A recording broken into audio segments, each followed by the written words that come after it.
92.1 WFOV, Our Voices Radio, yours and mine, in the midst of the Jazz Jacuzzi. I am Dr. Lee Bell, yours truly, on this great afternoon, and we're going to interrupt the great music to bring you pushing the positive and people who make a difference as we embark on a very special interview this afternoon. We have quite a few, but this one is probably my favorite. We have a representative in the studio from the group Michigan Faith in Action, and they have partnered with the new Poor People's Campaign. Eileen, welcome. Thank you. Could you reiterate the title of the action and the group? Sure. It is the Poor People's Campaign, a national call for moral revival. Wait, moral revival. Moral revival. Could you get a little closer to your mic? Yes, sir. I mean, it seems as though we're in a moral crisis from the White House on down. We are in a moral crisis, and that's the main reason why there's such a need for a campaign like this. We are, as a person of moral conscience, if you are a person who has any kind of moral fiber, right now you recognize that we're under attack. We're under attack as poor people. We're under attack as citizens in our country, just trying to live our lives, because the rules that are being made are not necessarily the rules that are for you. Poor People's Campaign, I've heard that before, and I don't want to seem ignorant, but 50 years ago, Dr. King was working on a Poor People's Campaign. That is correct. So this is not the repeat of what Dr. King was doing, but I will say that it was inspired by what Dr. King did. So we're picking this up and bringing it into modern day times, doing that. So the people behind this, Reverend William Barber, Dr. Barber, yes, and Reverend Dr. Theo Harris have combined their talents to come together and say, let's pull this together. And they've been working on this for a long time, well over a year, probably closer to 2 or 3 years, to pull together all of us from different states. And they realized that what Dr. King did, one thing that he did is he was trying to focus on Washington, trying to make everything a national thing. But you heard the expression, politics are local? Yes. So politics really are local. So what we are going to focus on is what we can do right here in our home and in our home state. So while we're working to take our voice to Lansing every week, there's somebody in 39 other states doing that to their state houses. So we're taking our voice to the representatives who represent us, and I use that in quotation marks, who represent us every week. The 14th is a big day. It's a couple of weeks, a week away. Break the campaign down for us. What are we reaching for during the campaign? How are we addressing the inequities? So each week has a separate theme. We focus on the very first week. It's women, disabled, children, families. That's what we're focusing on in the very first week. So it's how are these groups being under attack? We already know that poor people are under attack in our country every day. Every day. Every day, poor people are under attack. We're right this moment, we're fighting a bill that's up to in the House to cut food stamps, and in Michigan, that's nearly a million people who get food stamps in Michigan, 900 and some thousand people.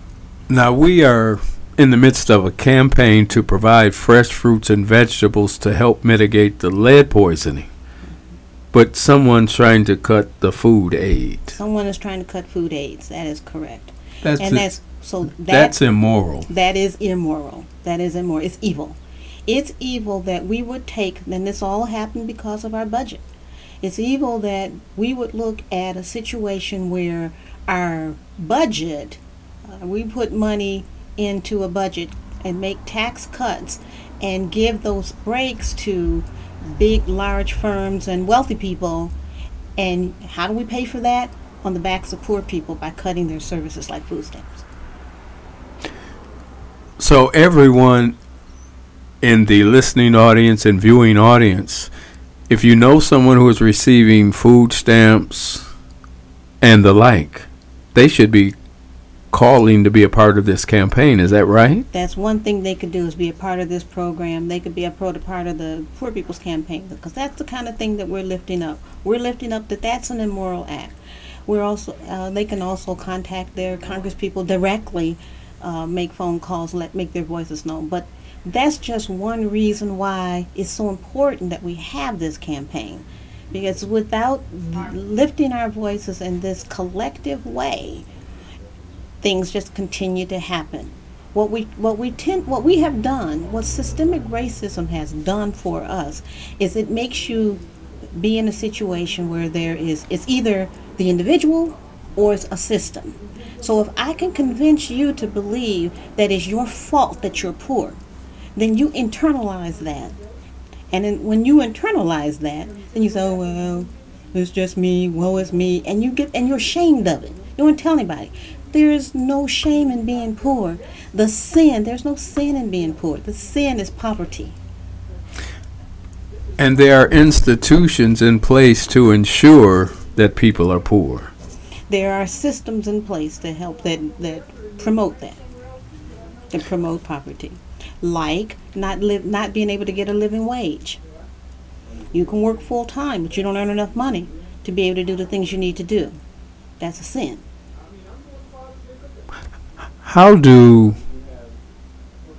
people contact you, or how do they connect with the Poor People's Campaign? The easiest way at this point to contact with the Poor People's Campaign is through our Facebook page or our the website. So it's the poorpeoplescampaign.org, and they can go directly there and they can sign up for anything they want to do within the state. Throughout the interview, I'm going to be asking you for that connection information. Ladies and gentlemen, this is an outrage that 50 years after Dr. King's attempt at the Poor People's Campaign, that we have to re-engage in the same kind of work. So if you know of activists, church members, sorority members, students, anybody affected, have them contact the Poor People's Campaign. What are some of the other areas that will be focused on in the coming weeks? Well, we're also going to be focused on a it's easier for me to say. Militarism. That is exactly what we're going to be focusing on. There's a week that focuses on militarism. There is a week that ecological devastation. We personally know that as people who live in Flint, well, we're fighting water. Yes. And we're not the only ones that fight water, but we personally can feel that, and it needs to be lifted up. So each week has a separate list of themes that will be lifted up that focus on either poverty, systemic racism, militarization, and then this over-militarization, where we spend way more money on the military than we do on people who need services that don't have anything at all to do with that. And then and working on each of those themes. We need bodies for the direct action. What other areas do you need help in? What we really need right now are, of course, you can volunteer on the website, and there's an opportunity to say what it is that how you'd like to be involved. But we really need to make strong appearances on these Mondays. So Monday the 14th is the first one.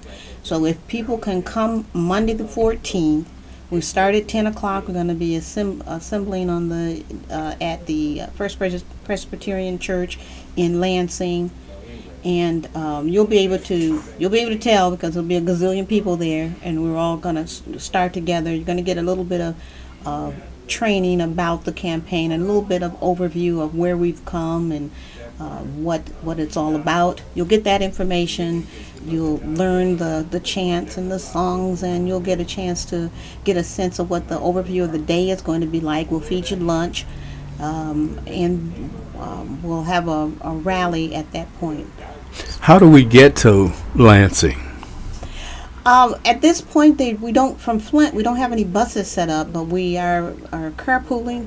We're hoping that we will be able to line up some churches with their vans that might be able to do that. And as we get that information, I can get that information back to you. Okay. And let people know that we have some vans that will be going on that day. So right now, churches, if you are moved to participate by providing buses, church vans, please make the contact.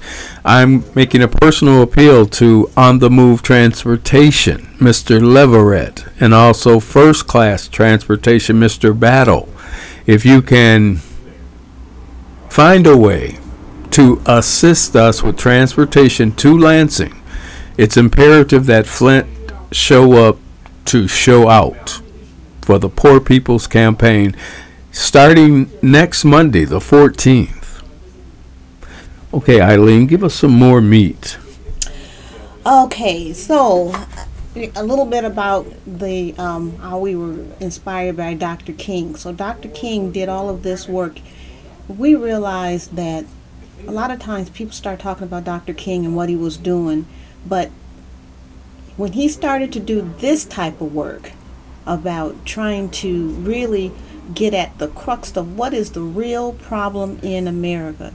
The real problem in America is that, well, racism always is just under the underbelly, but the underbelly of that, on top of that belly, is the fact that people have empty bellies. They're poor, and poverty is so rampant, and it's so steeped into our culture that we've separated people from the haves and the have-nots. We even had a TV show called that. Yes. And so sometimes we step away from that because we think that there's a middle class, and oh, that's not me, and we don't want to be considered one of them. But the reality is, the real wealth in this country is held by only 1% of the population. 99% of the rest of the population is poor.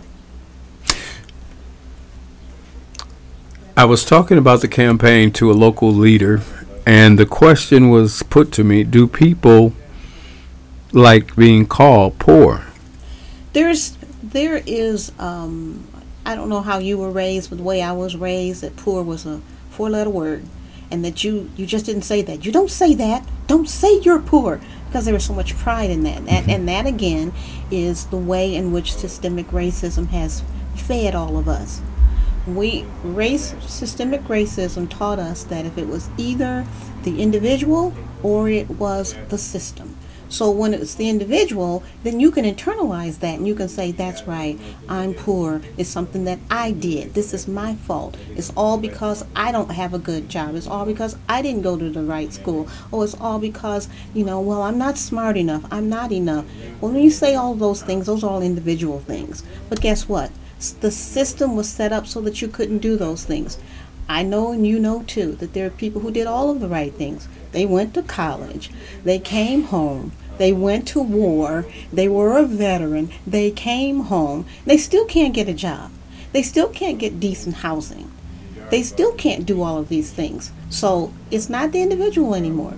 That is a system, and that's a system that is doing exactly what it's designed to do, and that is to keep poor people poor. Just in case we have viewers and listeners who are sitting at home and saying, I'm not poor. Mm-hmm. Well, let me just say it this way, is that the sin is not in a person being poor. That is not a sin. The sin is poverty. So and we need to disconnect how we feel about that. There is no shame at all in being poor. The sin is in poverty. Now, there are certain groups of people who are predisposed to becoming a part of the poverty class. Can you name some of those groups, just in case people are sort of thinking of the Poor People's Campaign outside and away from themselves? When you say predisposed to being poor? Well, for instance, I know we have a large number of veterans, a large number of children, a large number of women. So if I would ask you, what groups of people are you looking for to participate? On this coming week, on the 14th, those groups that you just named, the women, children, families, disabled, that's the groups that we're focusing on as a theme for that first week, for the very reason that children and families are the number one group that are targeted for poverty. A lot of our rules for families impact them to work. So poor people are under siege. They're under attack, and especially in those groups. With the intersection of the downsizing of the Flint economy, the Flint water crisis being ranked as the number one poverty community in America, with the high rate of violence, I would expect Flint would be empty on the 14th. Well, let's hope Flint is empty on the 14th, and we make I like to say that we're like the petri dish. We're the perfect example of all of these fusion topics coming together, because there's a little bit of that in everything that we do. The water crisis would never have occurred in a wealthy community, and if it had occurred, it would be over right now. We wouldn't be looking at 4 years down the road still looking at pipes that haven't been done in my house. And we wouldn't be wondering about why there's a water pod. There probably never would have been a water pod. So even the way in which we are the solutions that poor people get are even inadequate solutions. And we are being trained to be like the hierarchy of Maslow's needs, and the very lowest of the basic needs like food, shelter, and water. We're stuck down here at the bottom level. Yes. We can't ever get to the top part where we're at joy and peace and some of those things, because we're stuck fighting for the basic human rights level. And 92.1 WFOV, inside the Jazz Jacuzzi, as we push the positive and people who make a difference. I'm talking with Eileen. She's here from Michigan Faith in Action, the local organizing crew for the new Poor People's Campaign. Eileen, contact information again.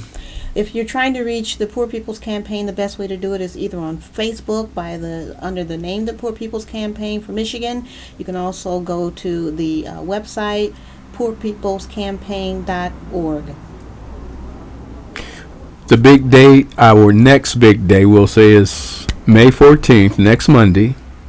We'll be meeting in Lansing, or getting to Lansing, for the first of, is it 40 days of direct action? Yes, there will be 40 days of direct action. There'll be different things going on throughout the week, but each Monday of that week will have a different theme, and we will be meeting in Lansing pretty similarly in Lansing, having a rally and the same kinds of things that we're going to be doing on the 14th with a different theme. But I do want to emphasize that the 40 day doesn't end at the 40 days. It's not like, well, yeah, we did 40 days, we're done. No, the 40 days is just sort of like we're putting you on notice. Mm-hmm. And we will have a new plan that will come after that. So we'll have more information after the 40 days.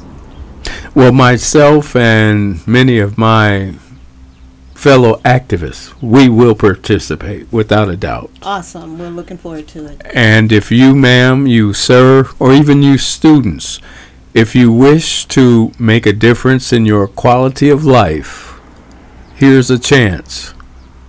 Be a part of a national movement centered around moral revival. It's the new Poor People's Campaign. Eileen, as I said, I'm going to sign up, join you, volunteer my services in whatever capacity I can. And Flint, I'm encouraging you to join hands with this effort. Sororities, businesses, unions, the whole 9 yard. We're asking for you to join this effort. We'll be talking about it during the 40 days. I'll have Eileen back. We'll talk about the progress we've made. We'll talk about how you might get involved if you have already not done so. Parting words. Well, I would just like to say that Michigan Faith in Action is happy to be a part of this, and we're looking forward to all of you who will come out and just stand up to all of our political leaders that we've had enough, and that we are standing up to fight against these evils as they have been presented to us in this society. Give us that contact information once again. So it's the Poor People's Campaign .org for Michigan. So it's the Michigan Poor People's Campaign .org. You can find us on Facebook, and you can also find us on the web. Ladies and gentlemen, this is your chance to make a difference.